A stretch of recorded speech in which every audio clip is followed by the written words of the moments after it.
મિત્રો, તમે ગામડાના વિડીયો તો ઘણા જોયા હશે, પણ આજે હું તમને એ ગામડાની વાત કરવાનું છું જે કદાચ ઇતિહાસના ચોપડેથી ભૂસાઈ ગઈ છે. લોકો કહે છે કે પહેલાના લોકો પાસે ટેકનોલોજી નહોતી, પણ હું કહું છું કે એમની પાસે એવી વિદ્યા હતી જેની સામે આજનું સાયન્સ પણ ટૂંકું પડે. તમે ક્યારે વિચાર્યું છે કે જૂના જમાનામાં તિજોરીઓ કેમ ભીતની અંદર જ ચણવામાં આવતી અને રાત્રે સીમમાં જતી વખતે કયા ચોક્કસ નિયમોનું પાલન થતું? આજે આપણે ખુલીને આ જૂની અને તમે ક્યારેય ન સાંભળી હોય એવી વાતો કરીશું. મિત્રો, એ જમાનામાં સીમમાં રહેલા પાળિયા એ માત્ર પથ્થર નહોતા, એ આખા ગામની સુરક્ષાનું કવચ હતું. લોકો કહેતા કે અમુક સીમમાં રાત્રે દીવા દેખાતા.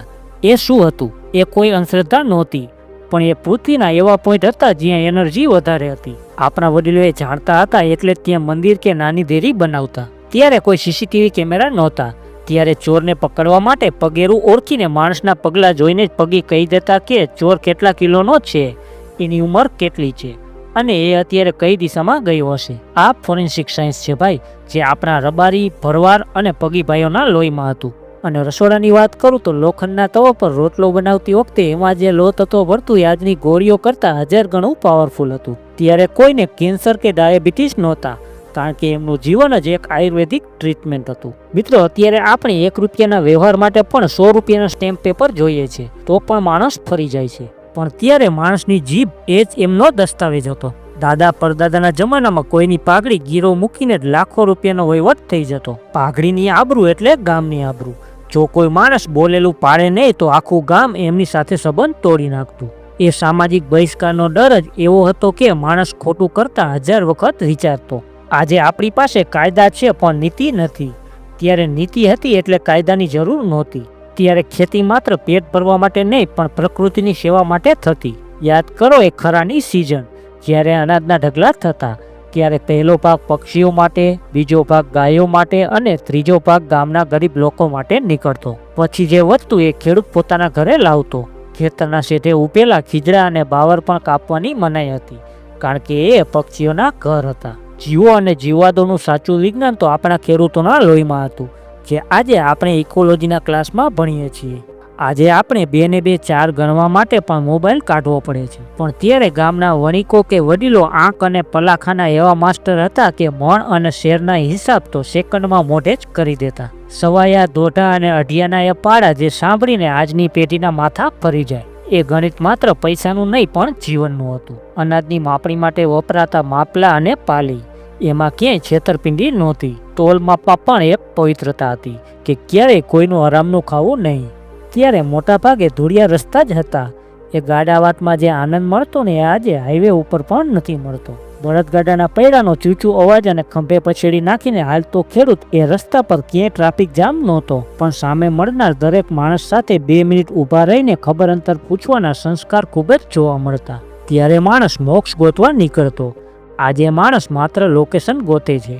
ત્યારે ગામની સીમમાં ખેડૂત જ્યારે રાત્રે ખેતરે રકોલ રાખવા જાય ત્યારે એને જંગલી જાનવરની બીક નહોતી લાગતી, કારણ કે એને ખબર હતી કે એના હાથમાં રહેલી લાકડી અને એના હૈયામાં રહેલી હિંમત એ જ એમનું મોટું કવચ છે. ખેતરમાં ઝૂંપડી બાંધીને સૂતો ખેડૂત આકાશના તારા ગણતા ગણતા નિરાતે ઊંઘી જતો. જ્યારે આજે આપણે પાકા મકાનમાં લોખંડના દરવાજા પાછળ પણ ડરમાં જીવીએ છીએ. એ જે નિર્ભયતા હતી ને એ જ સાચું સુખ હતું. ત્યારે વર્ષમાં એકવાર ભરાતા મેળા એ માત્ર મનોરંજન નહીં પણ ગામની જરૂરિયાતો પૂરી કરવાનું માધ્યમ હતું. હાટ બજારમાં દૂર દૂરથી વેપારીઓ આવતા.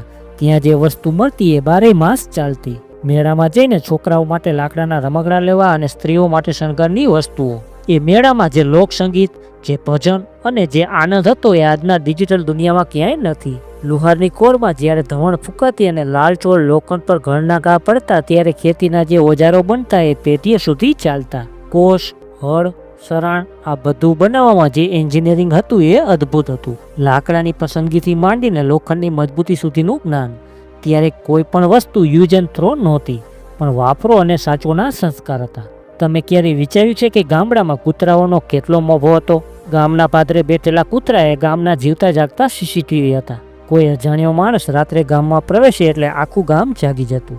વડીલો કૂતરા માટે રોટલાનો ભાગ કાઢતા. એ માત્ર દયા નહીં પણ વફાદારીનું સન્માન હતું. માણસ અને પ્રાણીઓ વચ્ચેનો આવો નિસ્વાર્થ સંબંધ આજે શહેરોમાં પાંજરામાં પુરાયેલા કૂતરાઓમાં જોવા નથી મળતો. ત્યારે કોઈ એમ્બ્યુલન્સ નહોતી, છતાં રાત્રે કોઈ માંદું પડે તો ગામમાં એવા જાણકાર વડીલો હતા જે વનસ્પતિના પાન અને મૂળ ઝાડથી ઈલાજ કરી દેતા. માત્ર હાથ પકડીને જ વડીલો કહી દેતા કે શરીરમાં કયો વાયુ કે પિત્ત વધ્યું છે.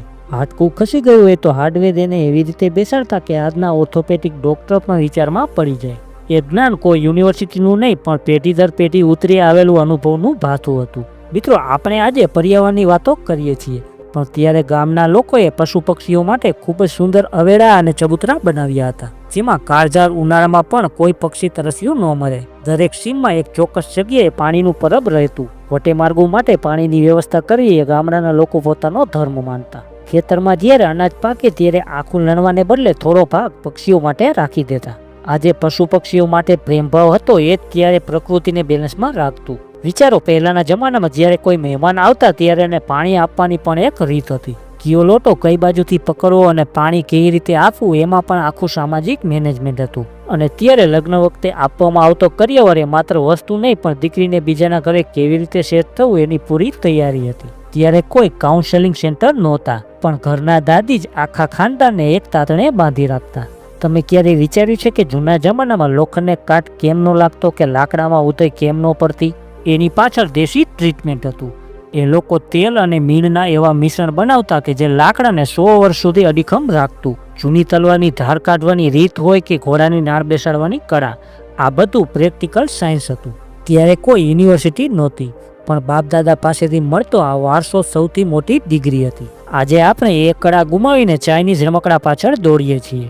સાંજ પડે એટલે ગામના પાદરે રહેલા શિવજી મંદિરમાં ઝાલર વાગતી.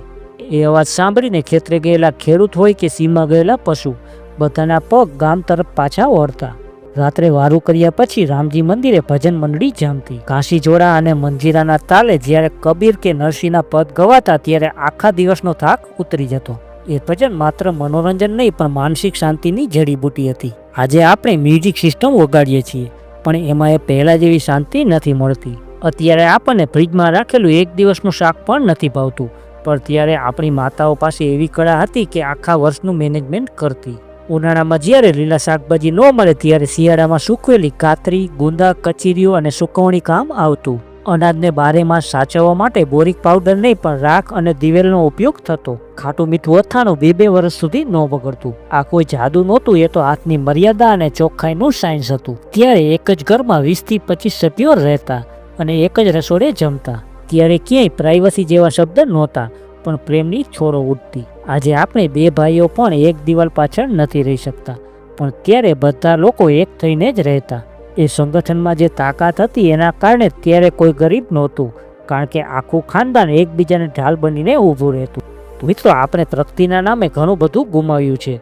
જો તમે હજી પણ જાગૃત નહીં થાવ તો આપણી આવનારી પેઢીને ખબર જ નહીં પડે કે આપણા વડવાઓ કેટલા શક્તિશાળી હતા. આ વિડીયો માત્ર જોવા માટે નથી પણ એ વિચારવા માટે છે કે આપણે આપણો પાવર ક્યાંક ખોઈ નાખ્યો. જો તમારી પાસે પણ તમારા ગામની કોઈ આવી રહસ્યમય કે ખાસ વાત હોય તો કોમેન્ટમાં લખજો. જોઈએ કોનું ગામનું સૌથી વધુ પાવરફુલ હતું.